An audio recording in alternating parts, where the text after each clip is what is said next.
Alrighty. Assalamu alaikum. Bismillah, alhamdulillah, wa salatu wa salamu ala rasulillah wa ala alihi wa ashabihi ajma'in. How's everybody? I promise we're going to start getting more than pizza, inshallah. We have one of our guys, mashallah, he's like negotiating all these restaurant deals, and then we're going to have like a really nice menu to choose from, inshallah. But until then, bread, cheese, and sauce is, inshallah. Good to see everybody. Alhamdulillah. It was given to me, and it's a sunnah to accept gifts. Notice I'm drinking the water. Yeah, things will change once the coffee shop's open, inshallah. So it's good to see everybody, alhamdulillah. It's really nice to come and learn the teachings of the Prophet sallallahu alaihi wasallam. You know, I whenever I come across anything that I think is really amazing, I always just kind of like sticks out, and whatever class I'm teaching that day, whether it's like hard work or my seminary classes in the morning, I always try to share, you know, just something from it. And so I came across a description of, you know, Imam Malik, rahimahullah. He was, you know, one of the great scholars of the Islamic tradition, known especially for his love for the Prophet sallallahu alaihi wasallam. You know, he never left Medina. He used to love the Prophet sallallahu alaihi wasallam so much that he just wouldn't travel. You know, he wouldn't leave Medina because for fear of dying anywhere else. That was his fear. And even when he made Hajj, he made like the shortest possible Hajj, so he could just go back to Medina. And he used to teach Hadith of the Prophet sallallahu alaihi wasallam. You know, he's the famous author and compiler of Al-Muwatta, which is like his Hadith compilation. And he used to be able to teach so close in the Masjid of the Prophet sallallahu alaihi wasallam to the grave of the Prophet sallallahu alaihi wasallam, because the current Masjid Nabawi is built around the old house of the Prophet sallallahu alaihi wasallam. So his grave is there. And back in the time of Imam Malik, there wasn't the barricade and the caging and all that we have now, obviously, you know, for good reason. And he used to teach Hadith, and when he would narrate the whole chain that went from, you know, him back to the Prophet sallallahu alaihi wasallam, he was so lucky. Like, he'd be able to say, you know, وَقَالَ صَاحِبُ هَذَا الْقَبْرِ. Like, when he got to the point where the Prophet sallallahu alaihi wasallam said something, he would say, and the one who is the companion of this grave said. Right? That was like how close he was. And you know, we're studying the Hadith of the Prophet sallallahu alaihi wasallam, and I just think it's interesting to come across these stories. So he used to wear a different garment. He was very wealthy, actually. He was a wealthy businessman. And he used to wear a new garment whenever he taught Hadith. Like, he would get something done, you know. And I don't know if I'm at that status yet, but it's amazing. You know, he wouldn't just show up. He would make not just wudu, but he would make ghusl. You know, he would perfume himself. He would dress up nicely, and really all just for the teaching of the Hadith of the Prophet sallallahu alaihi wasallam. So it just goes to show, you know, like, what you put into it, you get out of it. That's really the reality behind so much of spirituality. So, and it's fitting because today's Hadith is talking about this concept that's really, really difficult to tie down.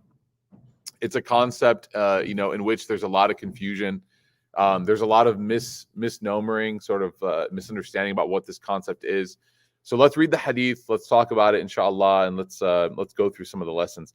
So the Hadith says, it's an Abi al-Abbas Sahel bin Sa'd al-Sa'idi radiyallahu anhu قال جاء رجل إلى النبي صلى الله عليه وسلم فقال يا رسول الله دلني على عمل إذا عملته أحبني الله وأحبني الناس. فقال أزهد في الدنيا يحبك الله وأزهد فيما عند الناس يحبك الناس. The hadith is graded as Hasan. So the companion, his name is Sahel bin Sa'd al-Sa'idi radiyallahu anhu, he narrates that there was a man who came to the Prophet sallallahu alaihi wasallam, And again, whenever you have these hadith that talk about people coming to the Prophet ﷺ, their questions are something to take note of, because you can always tell about the quality of somebody just by the questions that they ask. Okay, I mentioned this before. Again, 30 and up, so we can be a little bit more honest. There is such a thing as a bad question, right? There really is, and not if the person's sincere. Sincerity is the ultimate indicator of whether a question is good or bad.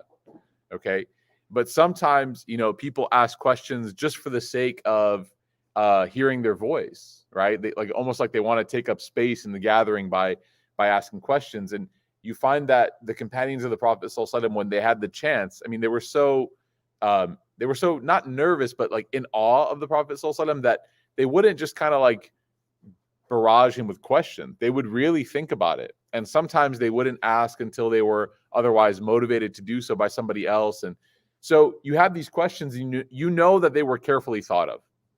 So this person comes and he asks a very interesting question.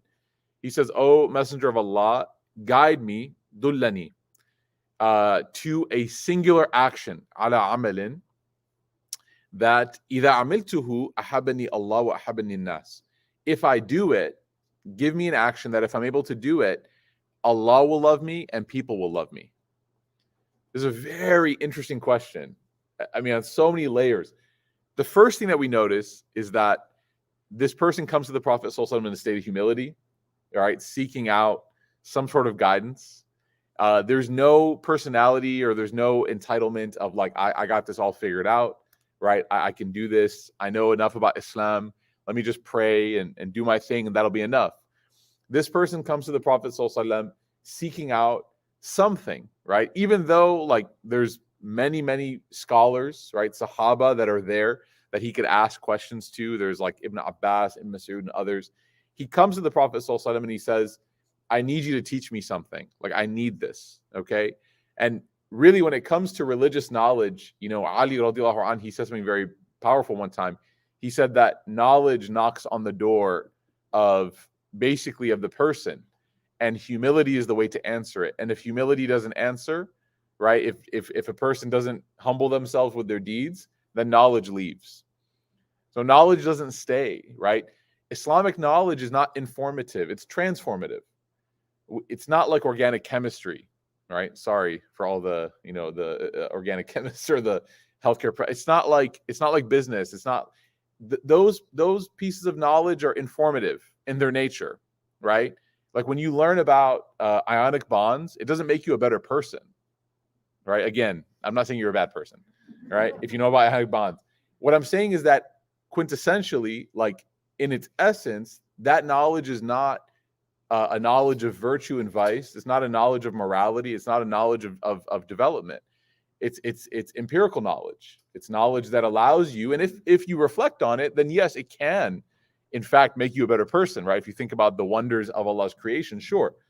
But Islamic knowledge, right? A question like this is very different, because in order to get this knowledge, you have to almost like admit that you are in need of it. You have to admit that the transformation can't happen without this. It's not a matter of Googling something.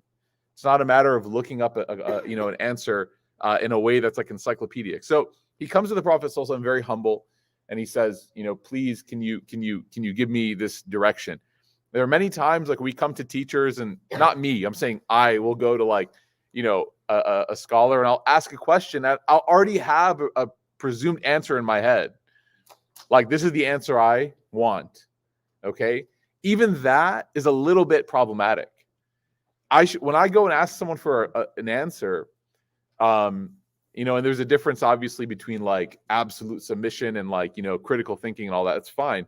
But I should at least be prepared to hear the answer that even I don't want to hear. Right? If somebody says, I told you guys a story about the nail polish on the wedding day. Yeah. So you guys know, right? Can I wear nail polish on my wedding day? I said, well, you still have to pray on your wedding day, and you need to have wudu. And that nail polish, unfortunately, is not going to work, right? The non water soluble ones. And it was difficult.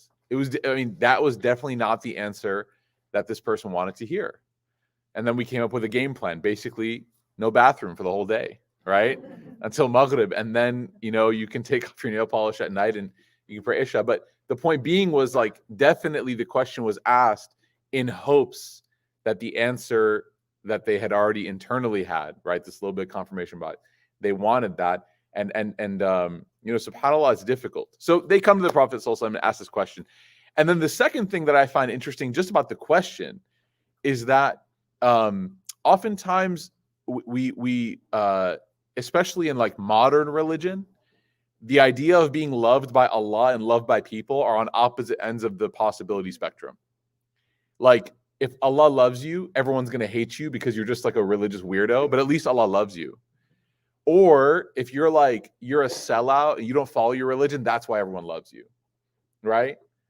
The interesting thing is that this person is clearly showing, this companion, radiallahu anh, is showing that it's normal and natural for people to want to be loved by God and to also want to be loved by others. It's a normal thing. There's no pride and there's no achievement in celebrating displeasing people, right? And it's almost interesting because sometimes people take the badge of being like rough with individuals as a sign that they're holding down the truth. Like, oh, people don't like me because I'm real. No, people don't like you because you're real stupid. Like, that's why they don't like you. You know what I mean? And again, this is, we oftentimes gloss over these valuable and honest assessments of ourselves, and we try to just blame it on people's inability to deal with our realness, right? When in reality, the Prophet ﷺ, he never made it that it was contrary that a person could be righteous and be beloved to people. In fact, if we're going to be honest, like, true piety should make you beloved to people, right? All these characteristics the Prophet ﷺ had. He was beloved to people that wanted to kill him.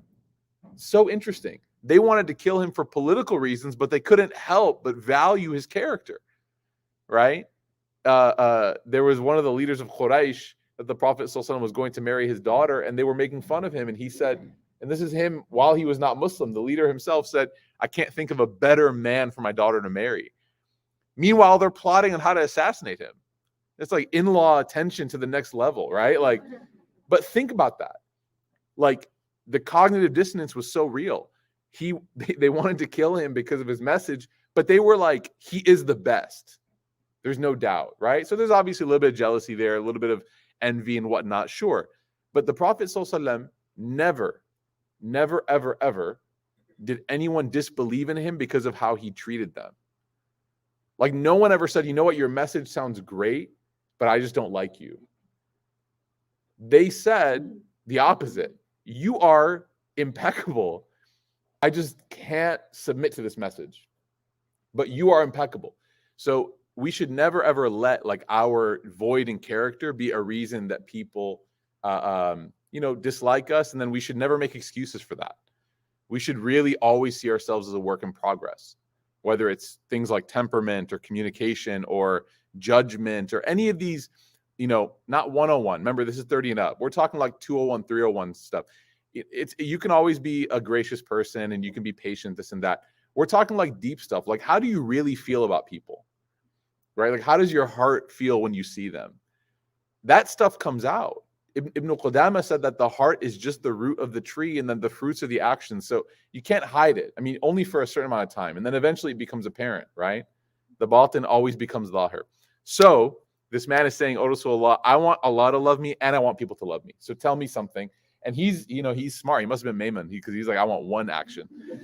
He's like, I don't have time to do, more than that. I want to do one. So the Prophet ﷺ gives him very powerful advice. And it sounds like two actions, but it's really just one. He said, Izhad fi dunya yuhibbak Allah.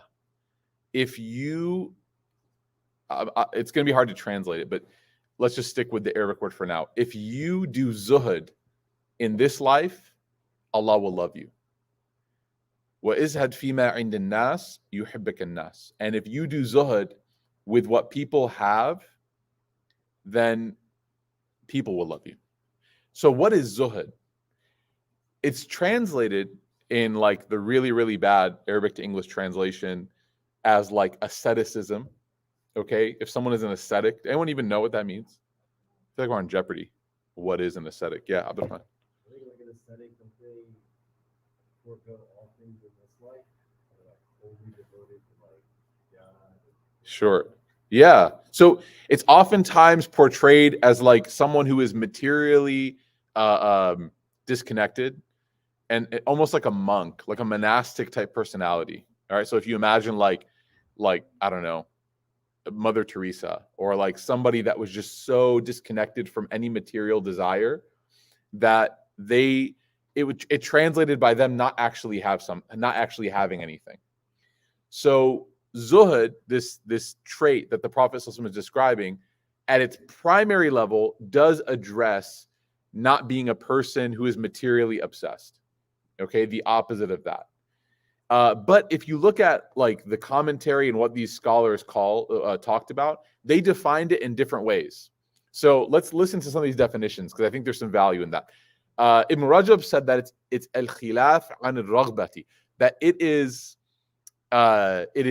anything that is opposite, or it is the opposite of constantly wanting or inclining towards things. It is the opposite. That's zuhud. Okay. And this raghba is like a very normal human trait. I mean, there's only a certain amount of time that we enjoy something until we want the next thing. This is why manufacturers and companies come out with new things, because they know the nature of human beings is to want the next thing, right? Anyone here ever had an addiction with like phones, technology, getting the newest ones, shoes, right? Fashion, keeping up with like latest trends, etc., right? The key is if you just hang on to it long enough, it eventually comes back around. Okay, so like the pants that you wore 10 years ago are now in style, etc. So you just have to get a storage unit and you'll be fine. You won't have to keep buying stuff. But this is the way that Allah knows that we have this inclination within us. And so the definition that was given was, it's not necessarily about not having something, but it's about being content with what you do have and not necessarily wanting more than that. And this is like a very difficult state to reach. But this is, again, the definition that they gave. Another scholar said that it is a journey of the heart to reject everything as being insignificant. This is so difficult. It's a place where a person comes to where everything is insignificant. Now, that doesn't mean that like, you don't care about something, but what it means is that in the event that something bad happens to something that you have, it does not rattle you to the point where you are dysfunctional and you are a mess. Okay? We've all, gone through situations like brand new clothes stained, right? Brand new house, the first hole in the drywall, right? Kids are wrestling, or I don't know, or like you're trying to carry the appliance upstairs by yourself and you damage, whatever. Brand new car scratched. All this stuff, how I feel on the inside, because again, we can react outwardly like, oh, it's okay. And inside we're like, dying. How we react internally is an indication. It's like a litmus test. Okay, like, are you really someone who has zuhud or not? Okay. And the cool thing is, I guarantee you, as difficult as this is, all of us maybe have, if we think deep about it, we have a moment that we felt this. Where like when you were 20 something, you used to care so much about something and now you don't. Anybody? Can you share? I have a ton, but because I used to be used to love things. I still do, but like, anyone else? Yeah.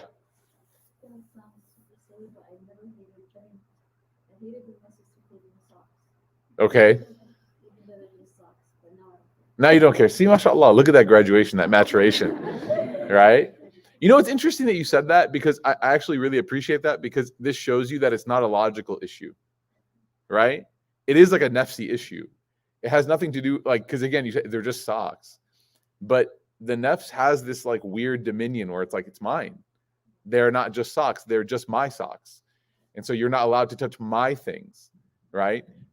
There's even like when people ask to borrow something. Okay, can I borrow that? And you're not going to be using it. But you're like, no. Why? You're not going to be using it. In fact, They could have borrowed it, returned it, put it back, and it would have effectively, couldn't have noticed. But the fact that somebody else is going to be using my property, the thing that I had, right? And the irritation that comes with that, that's pushing away this definition of zuhd, because now it's about what? It's just about this ownership for the sake of ownership. Okay. I mean, Imam Ghazali used to give like really difficult definitions to this. He would say that true brotherhood, like the true zahid, is the one that like you have money in your pocket, okay? And your friend, they need to borrow some money. So he said they put their hand in your pocket to take some cash out, and they pull out some cash and they walk away. And what would a person normally do? Take it in, count the difference, right? He says true zuhud is like you don't even count. Because you're like, look, I'm not a bank, but number one, I'm more concerned about giving my brother or sister whatever they need in this moment. Number two, we'll figure it out. Like, they're not gonna, you know what I mean? Like, I don't need to Venmo request them right now. So awkward. I don't need to like Venmo request them for money right now. They'll come around, right? And I give them some time. I don't want them to feel like I'm like a debt collector.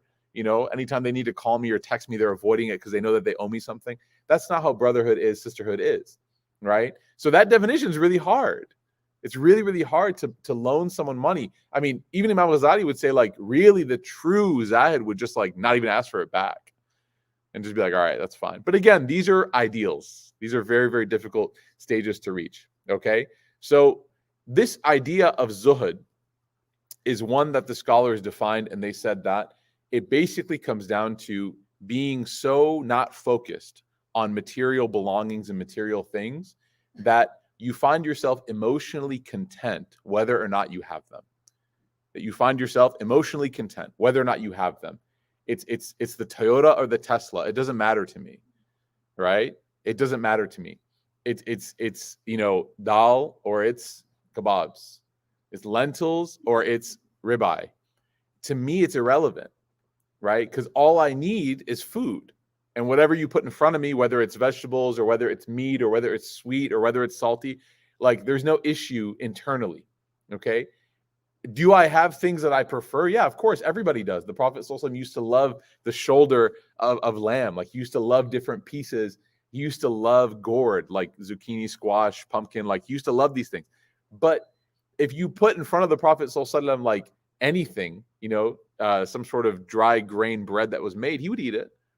And he wouldn't complain about it. And we're so far gone from this that sometimes, like, not only do we eat something that we wanted, but we still find a way to make sure we don't give it a 10.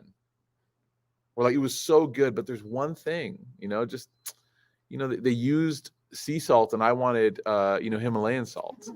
And I can tell, you know, like my palate is so refined. Again, this is a serious issue. This is a serious issue. And these issues, unfortunately, some scholars, they write about this and they say, basically, how does this develop? And they say that it essentially comes about through the prevalence of luxury, through the prevalence of like what they call macro wealth. Okay, an example of macro wealth is that we're not freezing right now. We're not too hot. We're not too cold. That we have electricity. You know, pizza was given and offered, right? You guys, if you need to, can charge your phones here. There's electricity. This is macro luxury. This doesn't mean that you guys don't have bills to pay. It doesn't mean that life is not difficult sometimes, that, you know, you have taxes and things like that. That's what this is talking about is, in general, life is pretty comfortable. Okay. Now, problems still exist because more money, more problems. But the reality is that generally speaking, none of us truly have to, may Allah protect us, have to fear anything like starvation or drought or things like that in our current state. Okay. The scholars say that when this status of society is perpetuate, like when it keeps going, it leads to a state of connectedness to material things where what used to be a desire becomes a want and then becomes a need. And the shifting of that category, it's almost like when your compass is not oriented towards north. The shifting of those categories is what truly challenges a person's ability to see things as they are. One of Sheikh Abdul Nasser's teachers one time said something really beautiful. You know, they asked him, you know, how do you become like a really good Muslim? Like, how do you truly get close to Allah? And he said, you have to see everything in the world, everything, as just dust and dirt. And like, I didn't know what that meant actually for a long time. When he said that, I was like, wow, that's profound. I tweeted it. I didn't understand it. Okay. Until I, oddly enough, anyone here watch like Property Brothers? Okay. I mean, we're in Property Brothers right now, right? Sheikh Abdul Nasser, Property Brother. It's interesting. Like, you come into a building and you see it's completely, it's just, I mean, no one would ever consider this to be the final product, all right? Unless we were like super meta, like artistic, like, you know, I don't know. And when this is like, yeah, this is it. It's like actually representative of the soul and our vacancies and things like that. And so you come in here and you're like, yeah, this is, but then you, inshallah, like in a couple months, you're going to come in here. It's going to completely different. It's going to be beautiful. There's going to be like paint and wood carvings and beautiful calligraphy. And it's going to feel unrecognizable, but at its core, it's the same. It's the same. This place is still going to be that dusty building with the, you know, the gross like leak stains on the ceiling tile and the random cables hanging from the ceiling. What the teacher was saying when he said you have to see everything as dust is that when you see something, whether it's beautiful or whether it's basic or whether it's luxurious or whether it's minimal, you just see it as the same. You see it as all the same. So the car that I'm driving, right, whether it whatever badge is on the front of it, whatever gas it takes, or the restaurant that I'm eating at, whether it's drive up and get your food through a window, or whether it's a 5-course thing where you flip over your thing every time you want more meat or whatever, you all see it as the same, right? You see it as dirt and dust. And that's what the Sheikh was saying. Okay. Another sign of zuhd that the scholars talk about is not just with material things, because it's, you know, you can kind of work on that. He says that whenever a person is put through any difficulty, whenever they're tested, that they don't respond in a way that is, that is emotional when they're tested. Emotional here doesn't mean that you can't cry. It doesn't mean that you can't express grief. The Prophet ﷺ cried. The Prophet ﷺ expressed grief. What he means here is that you understand that whatever you had that was taken from you, and he actually uses a very emotional example. He says whether it's money or children, he says that when you're tested, meaning like if somebody loses a child, which is, again, as like a parent, it's like the most difficult thing to even utter, okay? Or they lose money, like an investment that went south. You know, you put in 50 grand or 10 grand or 5 grand or whatever you had, and now all of a sudden it's worth 0, right? He says that when that happens to you, what's the first thing that you and I think about? Yeah. Yeah. What I could have done to not lose it. So if something bad happens, you miss a flight or you get into a car accident or something, we instantly start to go to where? If only. If only. There's a hadith of the Prophet ﷺ which said that statement is literally from shaitan. Low is from shaitan, meaning that the entertaining of options or opportunities or like variables in an event that has already happened, it's done, that Allah has already decreed, the entertaining of the mind in possibilities that are no longer accessible is the gateway in the door of shaitan to do his work. Because that, instead of reveling and understanding the wisdom of Allah, you're almost denying that wisdom can even exist in that moment. Right? Because if only, then I wouldn't go through this. So he said, listen to what he says. What's the, yeah.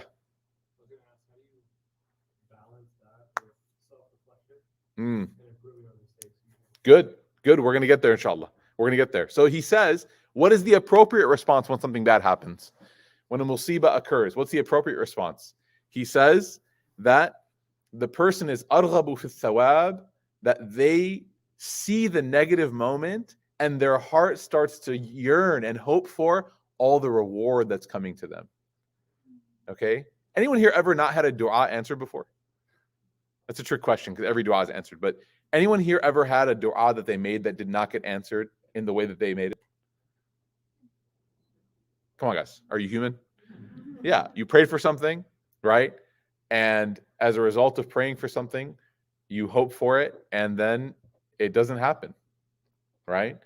And subhanAllah, it's really interesting. It's like kind of heartbreaking. It's a reminder that you don't know everything. It's a reminder that you're obviously just kind of like benefiting from Allah Ta'ala's generosity at all times.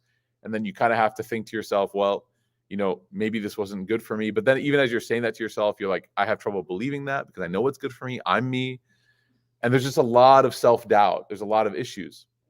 So there's a hadith of the Prophet ﷺ that always gives me goosebumps.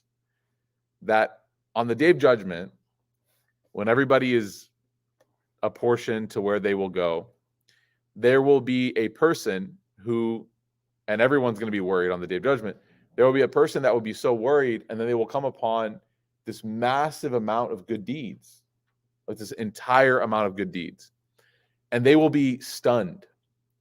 And so they'll ask, they'll say, oh Allah, what are all these? Like, I definitely know I didn't pray that much, right? Like, I barely struggled to pray 5 times a day. I didn't give a lot of charity. Like, I wasn't like, you know, the person who fasts. Ramadan was it for me, you know. When I said salam to Ramadan, I said salam to the food, and no fasting the rest of the year. I was Hajj was like a last minute thing, right? My dad paid for me. I don't even know if it counts. And you're gonna be like, what's all this? And Allah Ta'ala answers the person and says, these are all the du'as you made that I didn't give you in the dunya. These are all the du'as you made that I didn't give you there. Now, at that moment, of course, you know, reality is reality. So you start to see, okay, this is forever. And the currency that I need to succeed here is good deeds.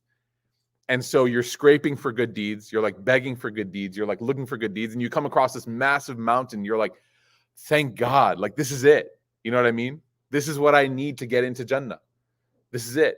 So you're optimistically, you're like almost excitedly asking, Allah, where did this come from? And Allah tells you, these are all the du'as that you made in the dunya that you didn't get answered the way you wanted.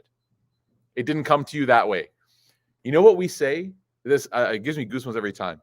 The person says back to Allah, man, I wish you never gave me anything. Like, I wish that of all the things I prayed for, you didn't give me anything there and you saved everything for me here. Because now I see the reality. I see that whatever I wanted there was just some sort of temporary fleeting pleasure. Like, I prayed for that house and we got it and we lived in it and then we moved. And I spent like all the last 10 nights of 2014 praying for that house. And then like at the end of like the 29th night when the Imam said Jannah, I was like, oh yeah, I got to pray for that too. All right, Allah give me. And then you got the house. Alhamdulillah, you got it, you lived in it, and then you move to the next one. And then sometimes you move and you like forget that you even had that house. There are so many things that like we desperately pray for, like the buildings burning down, and we're like begging Allah for that dunyawi thing, and we forget all the other things that we need to pray for. And on the day of judgment, we're gonna be like, I can't believe I just gave all my emotion to that. And that's why, and again, it's not bad. It's not a bad deed, but it's just perspective. And then Allah will tell us that this is what I didn't give you when you asked for. We're going to say, man, I wish I never got anything I prayed for. Because had I gotten it now, it would have been infinitely more valuable. Because this is infinity now. This is unending. Okay? So these kinds of moments, when a person goes through difficulty, it's normal and natural for a person to feel disappointment. That's your human response. But every human response has to be met with a faith response. Okay? And that's how Islam works. You have a fitrah, and then you have your iman. And the goal of faith is to train your human disposition to become more and more faith-like in its initial reaction, right? So instead of becoming disheveled, you become patient. Instead of becoming doubtful, you have trust, right? Because doubt is normal, but then tawakkul comes in and says, no. Think of who is putting you here. Think of what's happening now. Think of all the times before that you saw no exit and Allah Ta'ala gave you that way. وَمَن يَتَّقِ اللَّهَ يَجْعَلْ لَهُ مَخْرَجًا. Right? That whoever has remembrance of Allah, He will always give them a way out, as the Quran says. So that's the next step, they say, is that how do you respond? So number one is that you're not like in love with material things anymore, right? Target and, I don't know, one of those brands in that one hallway of North Park that I don't know. I walk through and I just feel embarrassed even being there. And I wonder how they stay open. Target and that are the same, right? Iman the other day, I asked her where she wanted to get clothes from. She's like, I want to get a dress. I was like, where do you want to get a dress from? She said, Target. It's my favorite store. I said, oh Allah, keep her this way forever. Keep her this way forever, ya Allah. Okay. The next sign of zuhd, and this is hard. Okay, so the first one is, again, not obsessing over material things. It is what it is, right? And as you get older, it becomes easier. Not always, but it becomes easier because your priorities change. You know what I mean? It's just kind of, the next, and then it's dealing with difficulty with grace. Okay, Allah Ta'ala tests you, and there is an internal level of grace that's happening, that's smoothing over any sort of human response. Then, and yastawi 'inda al-abda, that the person sees there's an equivalence amongst the servant. What? Alhamd wa dhim, praise and blame, or praise or criticism. Fil haqq, as long as it's true, or like in truth, like the person actually doesn't mind whether or not they're being praised or whether they're being criticized. No one likes to be criticized. Okay, absolutely nobody enjoys criticism. It's not a natural human thing. Behind every criticism, there's always a story. Well, the reason why I did that is because of this. And if you only knew, then you wouldn't be criticizing me. Oftentimes, why we rationalize things is because we think that if this reasoning were present in your mind, you wouldn't dare criticize me the way you're criticizing me. But criticism exists. So one of the signs that a person is truly not connected to any sort of material benefit in this life is that when they're being criticized, they don't defend themselves. They ask, sometimes even assume, that the criticism is true. Right? So difficult. Because the knee-jerk reaction is what? No, let me explain. Right? No, you don't understand. I know what it looks like, but the zahid or the zahida is the one who says, these are really good points. Like, this is I didn't see it this way. Okay? And subhanAllah, some scholars even say, just uttering that, like with your tongue, just admitting it. All right? I know that there are spouses here, so I'm not trying to start anything. Okay? Just uttering the possibility that the criticism is correct will open your heart towards exploring the validity and the veracity of that criticism. And that's a very difficult step to take. So they said that the equivalence of praise and blame, that the person doesn't see any difference between the two. In fact, Umar ibn Khattab radiallahu anhu said something very powerful one time. He said that I actually prefer to get criticized rather than praised. This was his personality. This isn't spiritually prescriptive for everybody. This was how he was. Because he was the person who said, when you praise me, it doesn't change my behavior. It doesn't make me better. Like when you praise me, that's fine. Now, the argument could be, well, there is such thing as, positive reinforcement. Praise can be a very effective tool, right? The Prophet ﷺ praised people. Again, Umar is not prescribing. He's just telling you about himself. He said, I prefer criticism because at least then I'm changing some flaws within me. But if you praise the good I'm doing, right? Again, argument's sake, it could encourage you to do more. But he's saying it doesn't really do anything for me. But when you criticize me, like when you come to me and say, you did this wrong, I will say, may Allah reward you. And not sarcastically. Jazakallah. All right? Not that. Genuinely, thank you so much. Right? Thank you so much. Why? Because again, it all comes back to material detachment. If you didn't tell me this, I would have persisted in my wrong. And I would have, without knowing or maybe knowing, distanced myself from Allah. And after 50 years of making this mistake on the Day of Judgment, I would have wondered, why did no one correct me? Like, I could have had such a massive gain in terms of my relationship with Allah, but no one wanted to criticize me. So here, when a person equivocates the two, it allows for that change to happen. Now, there's a little bit of a side note here, and that is that, everyone thinks that they're pretty good at taking criticism. You can find out if you're good at taking criticism by how often people give you feedback. If people don't feel comfortable giving you feedback, I have some unfortunate news for you. You're not that good, right? And again, I say this wallahi to myself. Like, I want to say that I'm 34 now. My birthday was last week. I'm getting old. Sorry if you're older than me. I'm old. I'm an old soul, okay? Like I said, when chicken goes on sale, I get excited. That's how you know I'm old.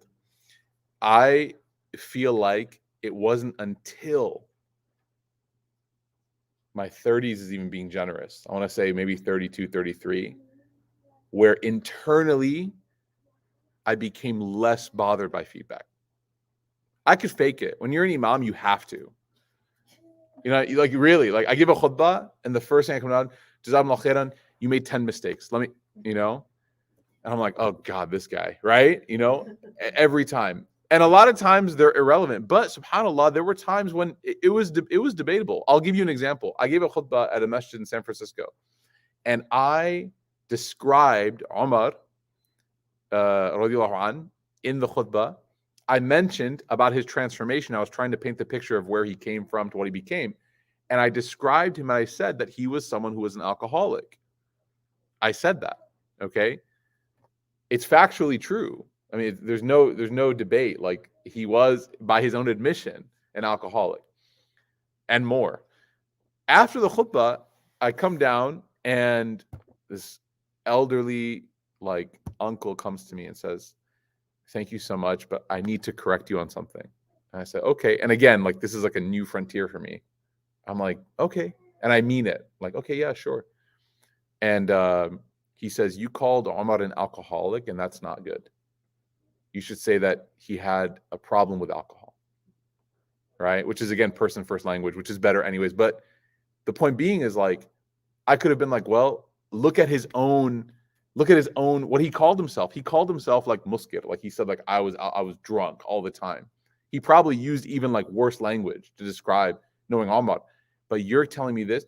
And it was, I was transformed like 5 years prior. Internally, I would have debated this guy and been like, boom, boom, boom, boom, boom, boom, boom. You're wrong. But I would have been like, Jazakallah khair, right?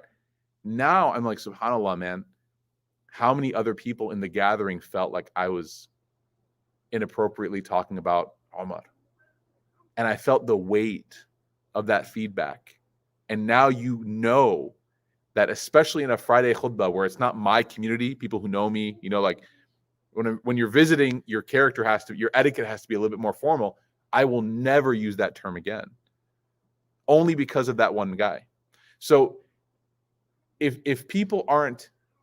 you're not approachable to the point where people feel like they can give feedback, it's probably because they're concerned, maybe based off prior experience or something, that you really are not open to it, right? And so we ask Allah Ta'ala to give us humility to be open to it, okay? So let's talk a little bit now, because we're almost done with the session. Let's talk a little bit now about some of the ways in which a person can become a person of zuhd, right? So again, you see why now asceticism is not a good translate, because there's so many different definitions. So there's a lot of different scholars that talk about how to become a zahid. You know, some people say, well, the first thing you have to do is you have to be a zahid with haram, right? They said, like, that's the bare minimum. Like, you have to be somebody that is disconnected from haram things, okay? I love when babies growl. Mashallah, you have to be disconnected from haram things. What does that mean? Everyone makes mistakes, so it's not about never doing haram, but it's about not loving it, okay? Like, I love, as Imam Shafi'i said, I love the righteous, but I'm not one of them, right? I love those people who are righteous, even though I'm not one of them. So, like, I'm not perfect, but man, I wish I had that. Like, because again, the human reaction is what? If someone does something and it evokes a sense of guilt within me for not doing it, then I resent it and I start to develop distance from it. And I struggle with admitting that it's the ideal, right? So someone donates a lot of money and I say, show off. No, I should say, wow, we got a regular Abu Bakr as-Siddiq over, like, amazing. Look at how charitable this person is. And not sarcastically, like, genuinely, I should be in awe of that action, not dismissing it or speaking ill of it, right? Or somebody dresses a certain way, or talks a certain way, or spends their time a certain way, or is at the masjid. I shouldn't try to find fault with the good that people are doing just because I can't do it, right? I should be impressed by it. Just like if I see someone who's healthy, I know there's pizza, but if I see someone who's trying to eat well, I should praise that. Instead of me saying like, come on, who do you think you are? Right? You all know, that stop trying to be weird. Like, no, I should say, good job. Keep it up. Right? I was at a Super Bowl party on Sunday. We didn't watch the commercials or the halftime show, so relax. Okay. Not judging anybody, just saying we're just a group of like imams, so we can't. So there was like a bunch of delicious food there. And there was one guy who was like, I'm not. And he just ate like, I don't know, like kale. And he just sat there and just ate his healthy food. And like it's normal, a bunch of guys, especially from the Midwest, you kind of start like, ribbing on him a little bit. Like, come on, man, it's a Super Bowl, man. Like, what are you doing? It's basically like an Eid of the American Muslims. Like, we have to. And, alhamdulillah, one of the brothers there was like, I support you. He just said that, I support you. And then someone else, because he's internet guy, said, I love that for you. And it kind of turned the tide, right? Instead of it being mocking and ridiculing someone for good choices, really because we all just felt guilty in our own unhealthy, 5,000 caloric intake night. Instead, it turned to a praising of his effort. Okay. So if something's haram, it's haram. We don't rationalize. We don't try to finagle it. It's not a big deal. No, it is. It is. Okay. And just because I'm not doing it doesn't mean that I'm condemned to hell. And when I see someone else doing it, I appreciate it. Right? It's good. I want to get there. And then eventually, inshallah, you will get there. So number one is az-zuhd fi haram. Number two is, this is kind of hard to explain, but basically abstaining from anything that doesn't benefit you, but it's not haram. So there's just things that like aren't necessarily helping you, but they're not hurting you. It's just kind of like whatever, maybe scrolling through something, like just kind of wasting time, right? Again, it's not sinful necessarily, but it's like, scrolling through Twitter or like Facebook or Instagram or something. Do you have the ability to abstain from that action? That's the next level. And then finally, the third level, the scholars describe, is abstaining from the lesser of the two good things. Okay? Which means you have two choices. Both of them are good. And you choose, for whatever reason, maybe it's a little bit easier to abstain from that. So you're like donating to Roots, and like it says monthly or one time, and you're like, I'll do one time. And they're like, I'll do monthly, right? And that's the first time I've ever done that. Again, I trust you guys. But, there's a choice for you to make. There's a choice that you can make, and you choose to do the better of the two options. One of the things that I think about all the time when I think about this principle is like choosing to give your money to like a Muslim business versus like, supporting your community versus, again, assuming that all the items are equal in quality, right? Being able to go the extra, because sometimes it's more difficult. Sometimes it's just easier to buy it on Amazon, right? Or to order it from a place that's easier. But sometimes you have to go out of your way to support, your brother or your sister in their business, maybe small business, but that might be the better of the two options. Okay. So anyways, those are the ways that they mention. I'll now just conclude with just a brief, just kind of general understanding of how to get there. Number one, how they say how you can really be a person of zuhud. Always remember the akhirah. Always. In every decision you make, think about the akhirah. Is this Jannah or Jahannam? Like, which one is this? Where is this taking me? Number two, istihdar and ladhat ad-dunya shaghilatun al-qulub an Allah ta'ala. Knowing and being aware that all of the pleasures of this life are things that occupy a person away from Allah. So remembering the akhirah, and then realizing, like, as you're engaging in the things that are like, just great, like they're fun, they're exciting, they're awesome, that the default moment of that, unless you change it, is that it's going to take you away from the remembrance of Allah. Right? You guys ever gone to like a movie or a sports game and then been like, oh, it's Maghrib? That's what he means. all the pleasures of the dunya, which are okay. It's okay to go see a movie that's not haram. It's okay to go watch a sports event. Like, it's okay. But the heart is now occupied. And it's occupied to the point where remembering Allah is almost like an unnatural thing. And so you have to be aware of that. And what does that mean is that you prepare for that. So you're going to go watch the Mavs play and you make sure you have wudu because you don't want to go find a bathroom. All right. Maybe you bring a hijab or you wear something that you know you can pray in, or you know what I mean? You figure out which way the qibla is. You time your movie around the prayer times. You don't say, we're just going to go because of this. No, it's like, okay, well, let's go. We'll pray Maghrib, like either at my house or the masjid or the parking lot even. Like, it doesn't matter. We'll pray Maghrib and then we'll go watch. So it's about being present, istihdad, like understanding and being aware of these things. The other thing that is kind of harsh, but is realizing that everything in this dunya, the word is mal'una, is cursed. Everything in this dunya is cursed. And what this means is that it's terminal. Doesn't mean that it's cursed, like the Prophet ﷺ enjoyed certain things here, but it's ultimately it's going to end. You know, the Prophet ﷺ, one time he walked in the marketplace and he saw a dead animal that had been disfigured. Okay.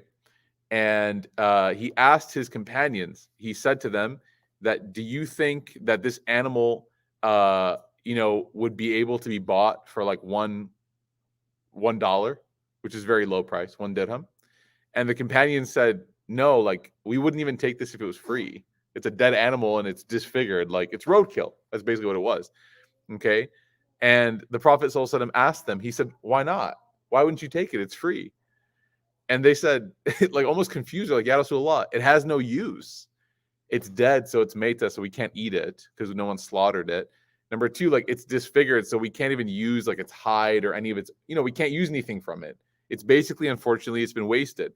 So the Prophet ﷺ, he said, this worldly life is so invaluable compared to the Jannah, just like this animal is not invaluable. Sorry, that's the wrong word.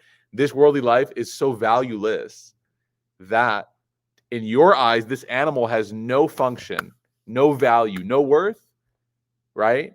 But to the pious person and definitely to Allah, this dunya is like that to him.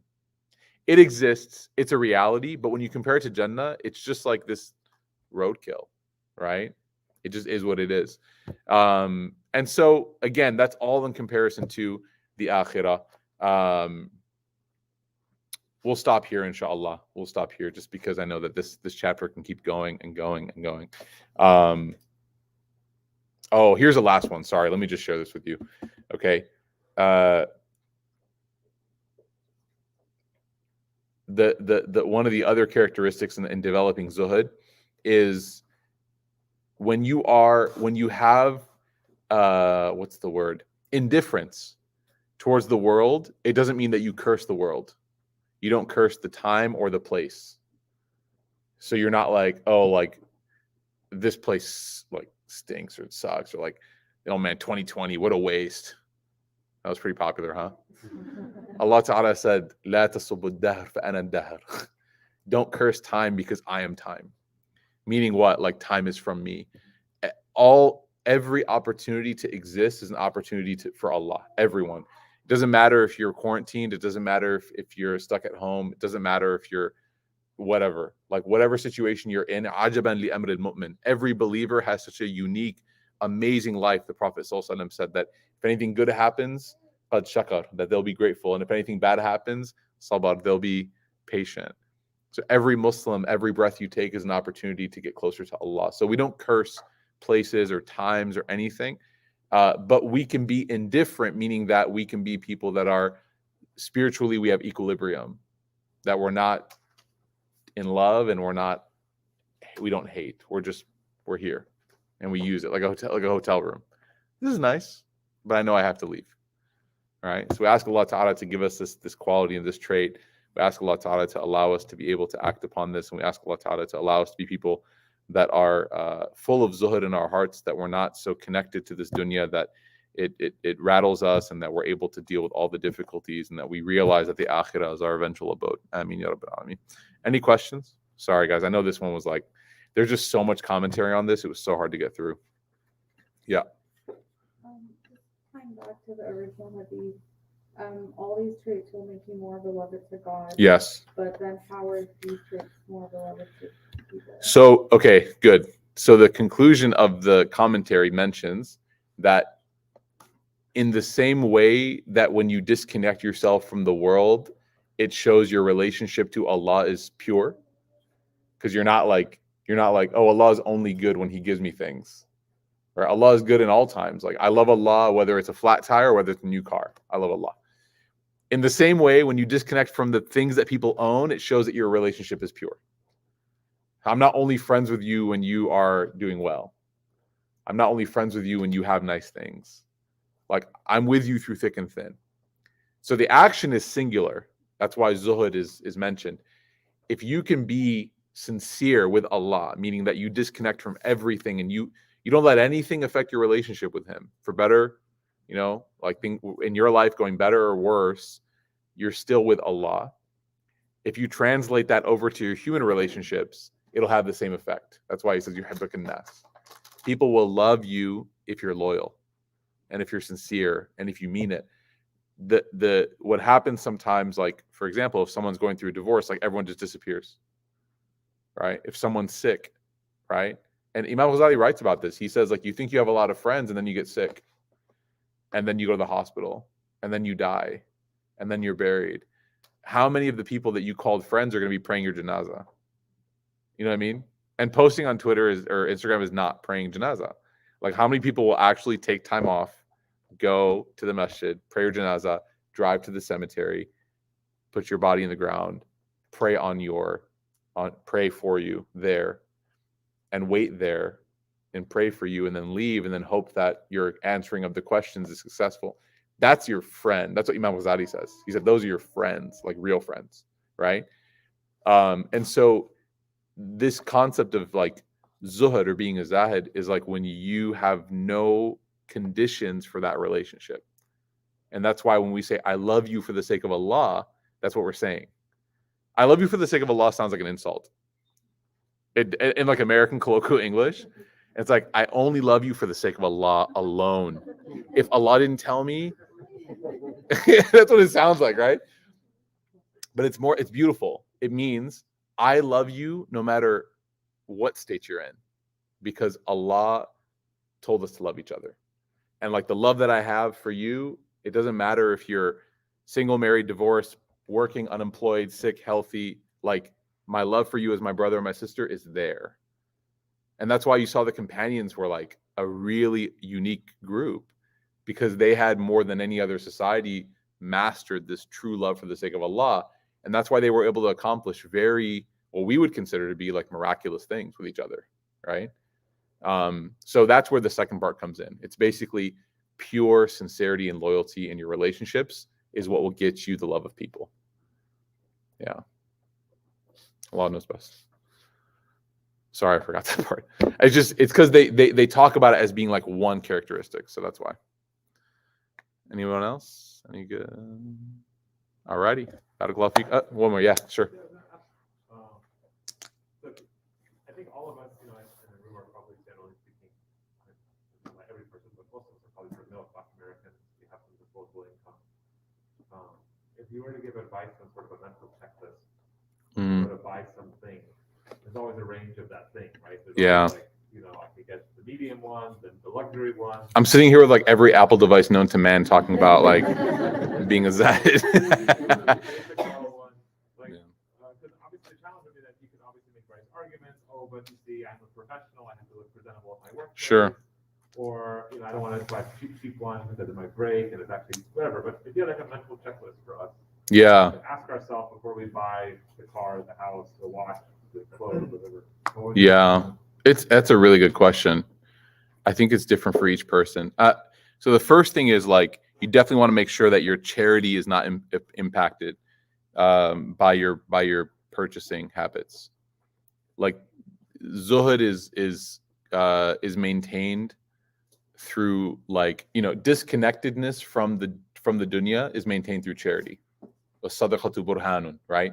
Charity is the proof. The proof of what? The proof that you know that you're not going to be here forever, right? So charity is there. Make sure that you have like a ratio for your charity For every amount I spend on myself, I'm going to give this. That's Abu Hanifa's trick. He used to say, for every this, I'm going to give this.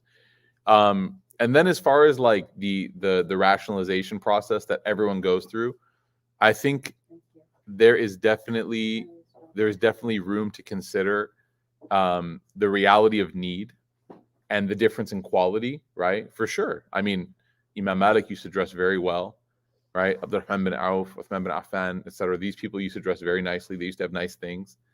The Prophet ﷺ, he accepted nice gifts. So the idea that quality exists is not a cop-out. It's not an excuse, okay? I think I would hope that everybody, especially in the 30 and up crowd, would have the ability to have that honesty with self, to know when something is being legitimized for the sake of quality versus the sake of optics. And I think that is the universal principle, I think, which is like just knowing, doing some research, figuring out if there really is a difference. For example, like upgrading your phone, you could say, well, is there really a difference between this model and the next model? And then you look at it, and after looking at the website, you're like, there really is no difference. If there is, then it's like, okay, that's enough for me. But and maybe you're really into taking pictures and the camera is the only difference. And you're like, but that actually does matter to me, right? Like the better quality pictures, et cetera, et cetera. Then that's fine. Again, it's not impermissible. It's not haram. There's a reason Allah didn't make zuhd an obligation, because it's very fluid, right? You have some moments where you're like not a worldly person. Then you have some moments where you're like a game show person. Like, you know what I mean? Like this dunya is like it's like playing The Price is Right. Like everything's about guessing values and things like that. So in every purchase that we make, we have the choice to put ourselves in a position of, absolute on one side, absolute like minimal function, right? Hyper practical. And then the other side, which is, maybe a little bit on the side of luxury and opulence. And وَكَذَلِكَ جَعَلْنَاكُمْ أُمَّةً وَسَطًا. Like Allah made us a middle nation. So what I've seen work for me is to be able to find the poles on that spectrum and to try to navigate somewhere in the middle, and really only to deviate when I needed to. Like if I absolutely had to save money, then I'm going to buy the cheapest version, even if the quality is not good, because that's just the place that I'm at. If I absolutely needed the quality that was offered in the top of the line, then I would do it. But then I would also try to make sure I match that with some sort of charity and stuff as well. So Allah knows best. I mean, you guys probably know better than me. I mean, this is a struggle for everybody. So, but those are some guiding principles that I would say that in my just classroom learning with my teachers that have come across, and things I've observed. Always never be the best dressed person in the room. It's hard for some, I know. I'm joking, right?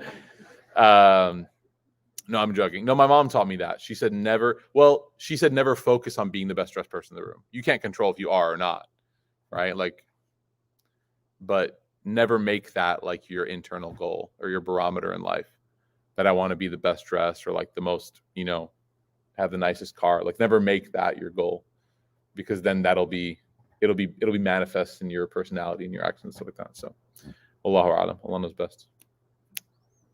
Alrighty. Sorry for going 10 minutes long. You guys can see why. We'll see you guys inshallah. We have an event this Friday. It's a reschedule from 2 weeks ago during the snowstorm. Chai Chat. It's going to be our monthly discussion, or not monthly, but our every so often discussion on a piece of media. So we're doing Social Dilemma, which is the Netflix documentary on the social media phenomenon and the effects it has on mental health. And we're going to be watching like a few different clips from it and discussing it as a group with Jai, of course. And then next Friday and Saturday, we have a guest speaker, Dr. Salman Tour, who's a psychologist, who's coming in, inshallah, to do a Friday night session on the 4 principles of healthy spiritual mental health. And then on Saturday morning, he's doing a session on prophetic principles of parenting. So you'll see all this stuff on our Instagram, inshallah, tomorrow. There's going to be a couple flyer blasts, but I just wanted to give you guys, a little sneak peek, inshallah. The time, this Friday, 7 p.m., inshallah. About an hour and a half. Yeah. Including the gup shop and the food and all that kind of stuff, inshallah. Do we have So to re-sign up for it? you don't have to re-sign up for it. You do not. If you already registered, you're good.